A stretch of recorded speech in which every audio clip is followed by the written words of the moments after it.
Assalamualaikum warahmatullahi wabarakatuh. Halo, saya Fajar dari Universitas Darul Ulum. NIM saya 19386201011.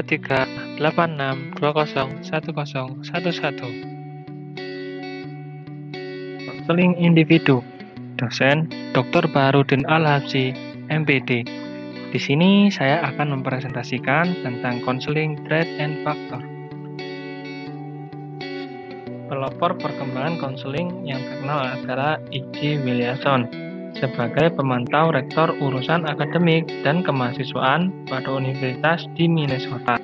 Dalam segi teoritis dan dalam segi pendekatannya, corak konseling ini bersumber pada gerakan bimbingan jabatan, sebagaimana dikembangkan di Amerika Serikat sejak awal abad ke-20. Dalam bukunya yang berjudul Vocational Counseling 1965, Williamson menguraikan sejarah perkembangan bimbingan jabatan yang berpegang pada teori threat factor. Istilah threat factor counseling dapat dideskripsikan dengan mengatakan corak konseling yang menekankan pada pemahaman diri melalui testing psikologis dan penerapan pemahaman itu dalam memecahkan beraneka problem yang dihadapi, terutama yang menyangkut pilihan program studi dan bidang pekerjaan. Istilah trait itu sendiri merujuk pada karakteristik individu yang dapat diukur melalui tes. Faktor yaitu merujuk pada karakteristik yang dibutuhkan untuk penampilan kerja yang sukses. Jadi, istilah trait and factor merujuk pada penilaian karakteristik individu dan pekerjaan. Sharp 1990. Dengan demikian, tujuan dari konseling threat and factor adalah membantu individu merasa lebih baik dengan menerima pandangan dirinya sendiri dan membantu individu berpikir lebih jernih dalam memecahkan masalah dan mengontrol perkembangannya secara rasional, memperkuat keseimbangan antara pengaktifan dan pemahaman sifat-sifat sehingga dapat bereaksi secara wajar dan stabil, mengubah sifat-sifat subjektif dan kesalahan dalam penilaian diri atau konsep diri dengan menggunakan metode atau cara ilmiah. Konseling ini juga bertujuan untuk mengajak klien berpikir mengenai dirinya dan menemukan masalah dirinya, serta mengembangkan cara-cara untuk keluar dari masalah tersebut. Untuk itu, secara umum, konseling threat and factor dimaksudkan untuk membantu klien mengalami klarifikasi diri, pemahaman diri, penerimaan diri, pengarahan diri, dan aktualisasi diri. Kelebihan teori threat and factor. 1. Pemusatan pada klien dan bukan pada konselor. 2.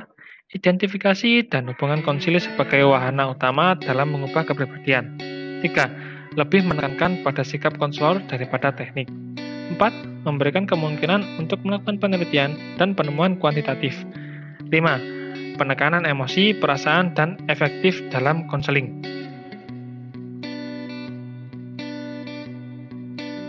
Kelemahan teori threat and factor. 1. Kurangnya pengaruh dari perasaan, keinginan, dambaan, aneka nilai budaya, nilai kehidupan, dan cita-cita terhadap perkembangan jabatan anak dan remaja, serta pilihan program studi dan bidang pekerjaan. 2. Diandaikan pilihan jabatan dan program studi terjadi sekali saja dan bersifat keputusan terakhir atau definitif. Peran konselor. 1. Memberikan berbagai informasi mengenai jenis-jenis pekerjaan dan syarat-syarat.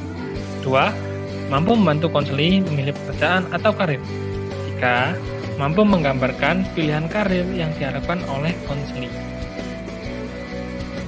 Pola seleksi karir person.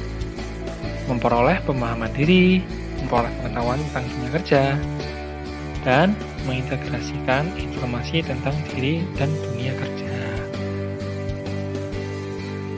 Konseling sebaiknya dilakukan berulang-ulang pada waktu yang bervariasi dengan mengulang pengungkapan bakat, kemampuan, prestasi, dan minat konseli sehingga kematangan karir tercapai. Trait and factor sendiri dapat dideskripsikan sebagai corak konseling yang menekankan pemahaman diri melalui testing psikologis dan penerapan pemahaman itu dalam memecahkan beraneka problem atau masalah yang dihadapi, terutama yang menyangkut pilihan program studi atau pekerjaan.